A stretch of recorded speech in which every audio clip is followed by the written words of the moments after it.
श्री कृष्ण कन्हैया लाल की जय। श्री निजानंद स्वामी की जय। श्री प्राणनाथ प्यारे की जय।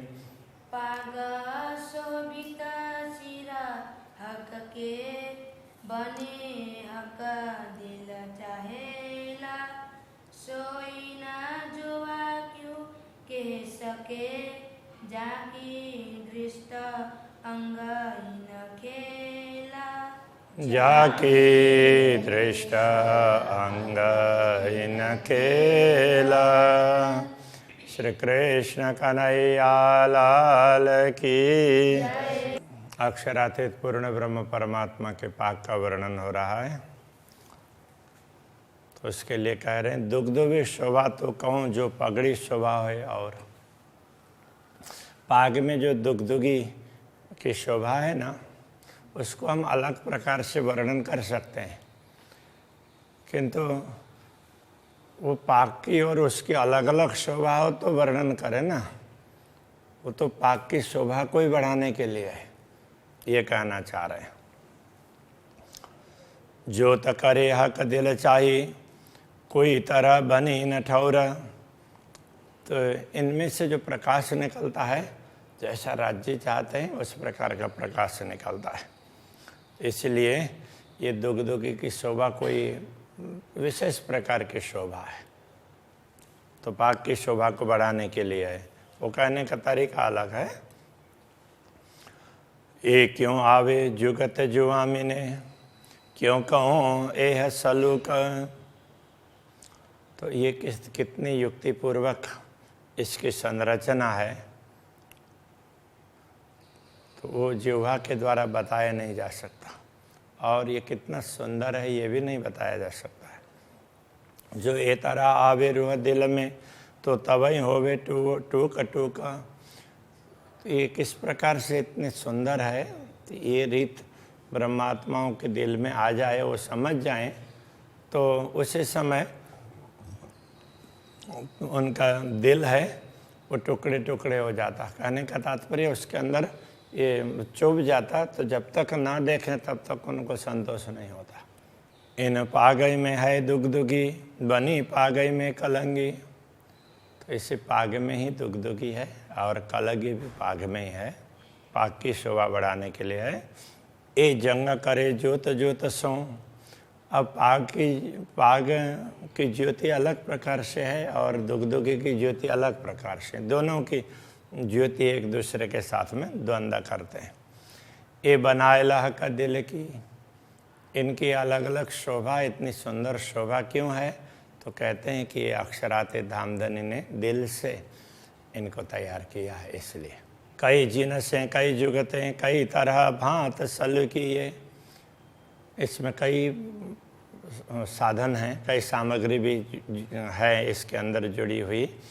तो जैसे अलग अलग बेल बुट्टे वगैरह, तो अलग अलग रत्न वगैरह, ये सब जिन्स कहने से सब वस्तुएं, और उनको अलग अलग तरीके से युक्तिपूर्वक उसके अंदर सजाया है। कई तरह भांत सल्लू की ये, इसलिए ये एक प्रकार से सुंदर नहीं है, कई प्रकार से सुंदर है। उसके एक बुट्टे को देखते हैं तो उसकी सुंदरता और प्रकार की दिखाई देती है। तो ऐसे तो कई प्रकार की सुंदरता हैं। कई रंग नंग तेज रोशनी, अनेक प्रकार के रंग के रत्न हैं, उनसे निकलने वाले चमक, उनसे प्रकाश, और वो इतना देदीप्यमान वो चमकता है। नूर छायो अम्बर जिमी जे, तो उस प्रकाश से पूरा परमधाम का आकाश और परमधाम की भूमि पूरा मानो छा जाता हो, इतना ज़्यादा प्रकाश है। चित चाहिए ठौर दुग्धुगी, सब बनी पाग पर तिन। जित चाहिए, जहाँ दुग्धुगी होनी चाहिए तो वहाँ पर दुग्धुगी है। ठौर कलंगी के कलंगी, जहाँ कलंगी होनी चाहिए वहाँ कलंगी है। सिपत न जो वहाँ पहुँचा था, इसलिए इस पाक की शोभा का वर्णन जिह्वा के द्वारा नहीं हो सकता। कई सुख सलूकी न पाग में, पाग को देखते हैं तो उसकी सुंदरता देखते ही रहें ऐसा होता है, उससे अपार सुख प्राप्त होते हैं। मैं तो कहूँ विदय का, मैं तो एक ही बात बता जा रहा हूँ, दिल चाही रूह देखत, ब्रह्मात्मा अपने दिल की चाहना के अनुसार देखती है, दर्शन करती है। किंतु ये क्या कहना चाह रहे हैं, एक क्षण में रूप अनेक, देखते जाएं तो क्षण क्षण में उसके रूप में नवीनता आती है। बस मैं तो ये आपको समझाना चाह रहा हूँ, ये बता रहे हैं। ना कछु खोली ना फेर बांधी, इन पागई में कई गुण। तो इस पाग में इतने गुण हैं कि इसको न तो उसको कभी खोलना पड़ता, उसको खोल करके फिर दोबारा बांधना पड़ता हो, ऐसा है नहीं। तो इस प्रकार के इसमें कई गुण हैं। पल पल में सुख दिल चाहे, नए नए देत रोहन। तो ये पाग एक एक पल में ब्रह्मात्माओं को उनकी चाहना के अनुसार सुख देने के लिए सक्षम है। अक्षराते धामधनी ने इसकी शोभा ब्रह्मात्माओं को आनंदित करने के लिए बनाई है, ये कहना चाह रहे हैं। या विध कई सुख देता है, या वस्त्र या आभूषण, इस प्रकार परमधाम के वस्त्र, श्री राज्य के वस्त्र हों या आभूषण, वो ब्रह्मात्माओं को अनेक प्रकार के सुख प्रदान करते हैं। सुख का स्वरूप श्रृंगार के, किन विध कहूँ मुख इन। अक्षरातीत धामधनी के श्रृंगार के स्वरूप की क्या बात कहूँ, उससे क्या ब्रह्मात्माओं को कितना सुख प्राप्त होता है, इस बात को इस मुँह से क्या बताऊँ। तिलक नासिका नेत्र की, केश लवन कान गाल। मुखमंडल की शोभा देखते हैं, तिलक, नासिका, नेत्र की शोभा, केश का लावण्य, कान गाल उनकी गुलाबीपन, तो इन सब का दर्शन करते हैं। मुख चौक देख नयन रूह के, पूरे मुखमंडल जिसमें पूरे मुखमंडल के जितने अंग बताए हैं उनको आत्मा की दृष्टि से देखने लग जाते हैं, तो रोम रोम छेदे ज्यों भाल। तो आत्मा को ऐसा लगता है कि उसका चिंतन करते हैं तो भी जब तक ना दिखे ना तब तक वो हृदय को, मानो हृदय को ही नहीं रोम रोम को भाले छेद रहे हैं। तो इस तरह से पीड़ा होती है। तो कब वो देखने मिले ये उत्कंठा बनी रहती है, तो उस समय वो पीड़ा भी होती है। तो विरह में ये होता है।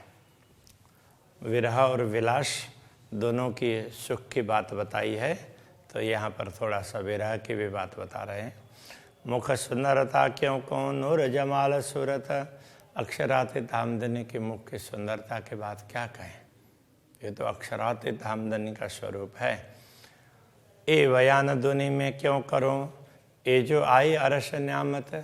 तो दुनिया में इसका वर्णन क्या करें, ये तो परमधाम की संपदा दुनिया में अवतरित हुई है। और ये बार बार चुभने की बात कर रहे हैं ना, तो इतनी चाहना रखने से, इतना प्रयत्न करने के बाद में उनको देखे हैं, इसके लिए तो प्राणनाथ जी ने कितना तप किया होगा। तो सदगुरु को बोलते हैं कि मेरे अंदर क्या कमी है, आप वो बता दीजिए। तो उनको ये लगता है कि सदगुरु को दिखता है और मुझे क्यों नहीं दिखता है। तो उन्होंने खाना पीना सब छोड़ा और मन कहाँ जाता है ये देखा। कितना, ये एक दिन दो दिन की बात नहीं है, ये तो महीनों महीनों की बात है। इतने वो तड़पते रहे तब जा कर के दर्शन हुए हैं, इसलिए समझा रहे हैं। ऐसे सीधी सीधी साधारण बात नहीं है। ए मुख देख सुख पाइए, उपजता है अति प्यारा। अक्षरातीत धामधनी के मुखारविंद के दर्शन से बड़ा सुख प्राप्त होता है और अंदर से एक प्रेम प्रकट होता है। देख देख जो देखिए तो रूह पावे करार। तो मुखमंडल के दर्शन करते हुए ब्रह्मात्माएं देखती रहती है। जितनी देखती रहती है उतना उनको शांति मिलती है, उसको तृप्ति मिलती है। अब यहाँ करार कहने से एक प्रकार से शांति भी होती है, तो इसको तृप्ति कह सकते हैं। जो देखो मुख सलूकी तो चुभ रहे रूह माहे। जब मुखमंडल की सुंदरता को देखते हैं तो ये तो हृदय के अंदर ये अंकित हो जाते हैं। तो वो स्वरूप, तो वो सुंदरता हृदय में अंकित हो जाती है आत्मा के। हाँ, ए सुख मुख अरस का कह ना सके जो आए, तो परमधाम का ये सुख है, इसको इस मूस की जिह्वा के द्वारा बताया नहीं जा सकता। गौर नीलवट रंग उज्ज्वल जाऊं बल बल मुखारविंद, तो श्री राज्य का मुखमंडल है, तो जैसे ललाट है गौर वर्ण का अति उज्ज्वल है, ऐसे मुखारविंद के प्रति बार बार समर्पित होने का मन होता है। ए रस रंग छवि देखिए काढ़त विरहा निकंद, ऐसी सुंदर छवि को रस टपकाने वाले जैसे देखते रहते हैं ना, तो उसमें से रस टपकता हो ऐसा लगता है, देखते ही रहें ऐसा लगता है। ऐसे सुंदर छवि को जब देखने लग जाते हैं, तो अब जब दिखने लग जाए तो उससे विरह तो कहाँ भाग जाता है पता ही नहीं चलता है। जब तक ना देखे तब तक विरह होता है, दिखने लग जाता है तो फिर विरह कहाँ उड़ जाता है पता नहीं चलता। जो मुख शोभा देखिए तो उपजत रूह आराम, इस प्रकार मुखारविंद की शोभा जैसे ही देखते हैं तो आत्मा को बड़ा आराम मिलता है, बड़ी शांति प्राप्त होती है। अभी तक जो व्यथा थी, पीड़ा थी, वो कहाँ भाग जाएगी पता नहीं चलेगा। तो उस समय अपार सुख और एक प्रकार की अलग प्रकार की तृप्ति प्राप्त होती है। आठों पहर आशिका यही मागत है ताम, तो अनुरागिनी आत्माएं होती है तो वो आठों प्रहर यही आहार चाहती है, बस देखते ही रहें, उनको इसी में आनंद आता है।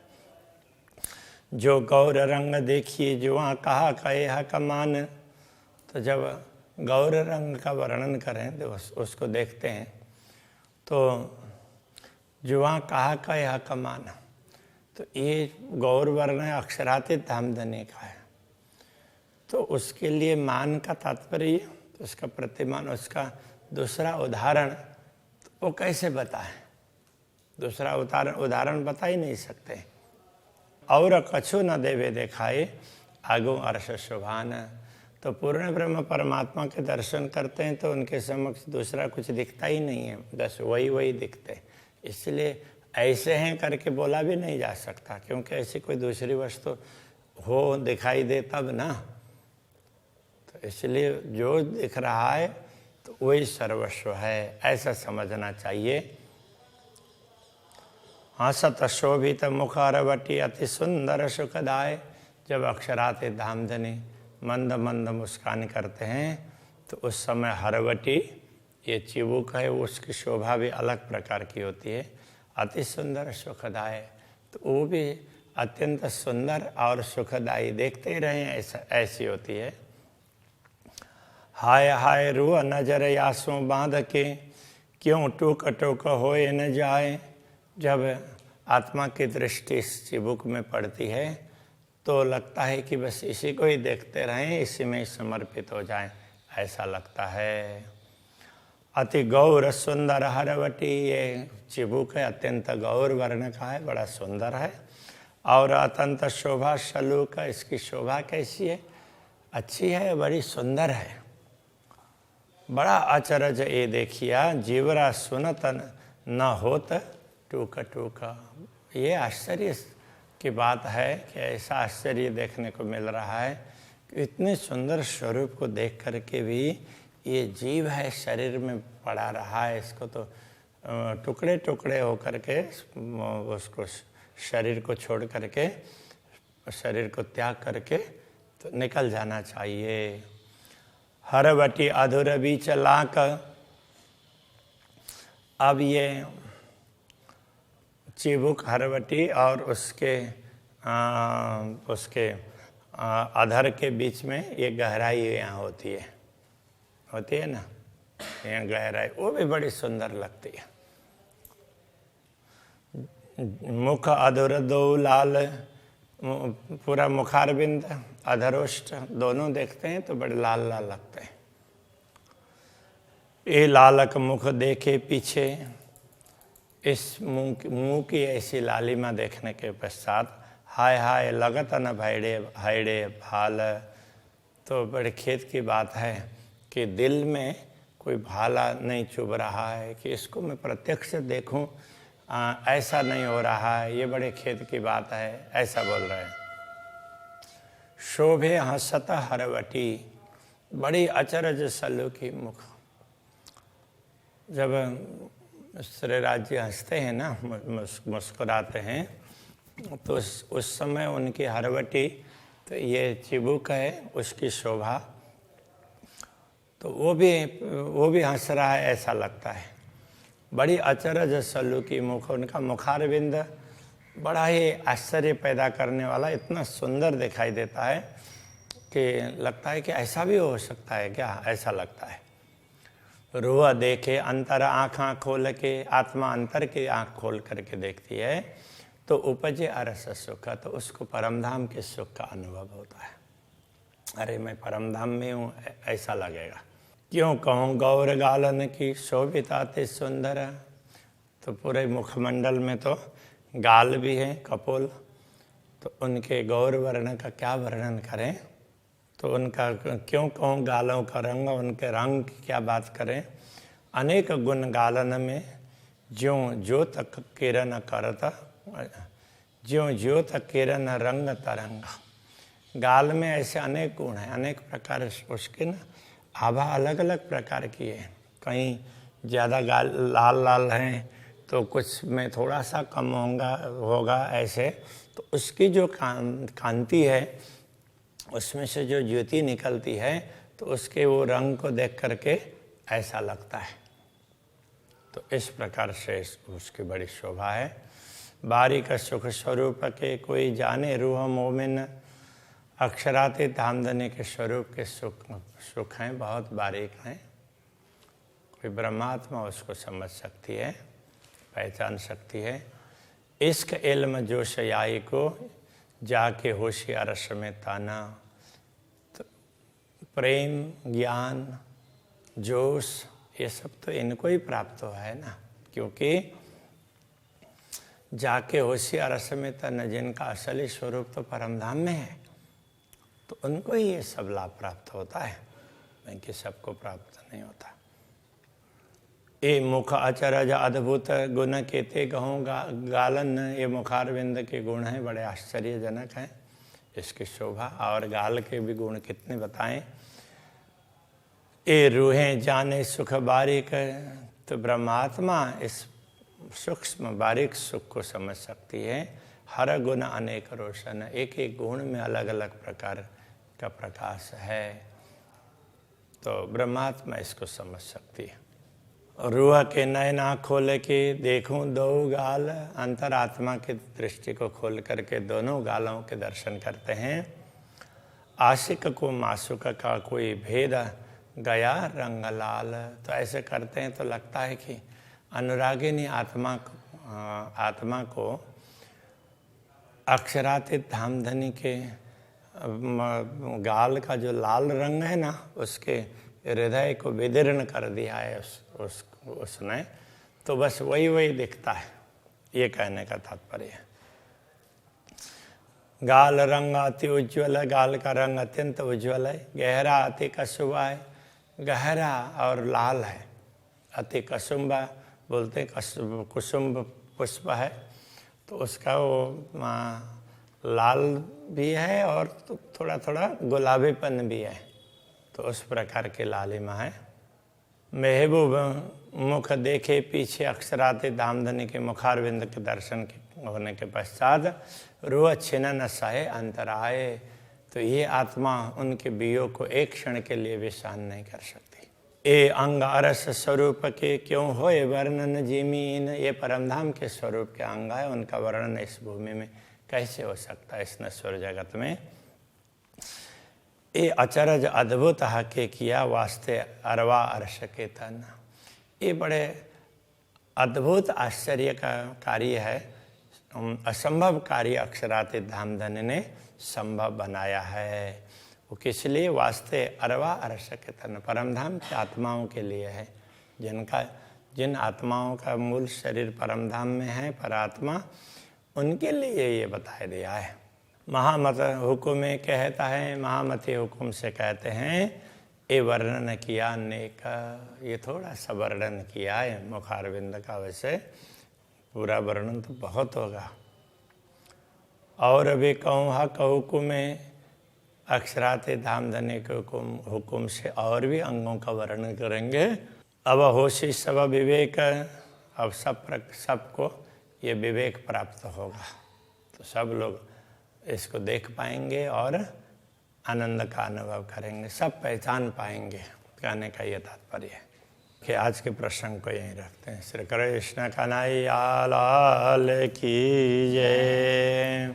अब होशी सब विवेक, अब होशी सब विवेक, महामत हुक्मे कहत है, महामत हुक्मे कहता है, हक वर्णन किया नेक, हक वर्णन किया नेक, और भी कहूँ हक हुक्मे, और भी कहूँ हक हुक्मे, अब होशी सब विवेक, अब होशी सब विवेक, अब होशी सब विवेक, अब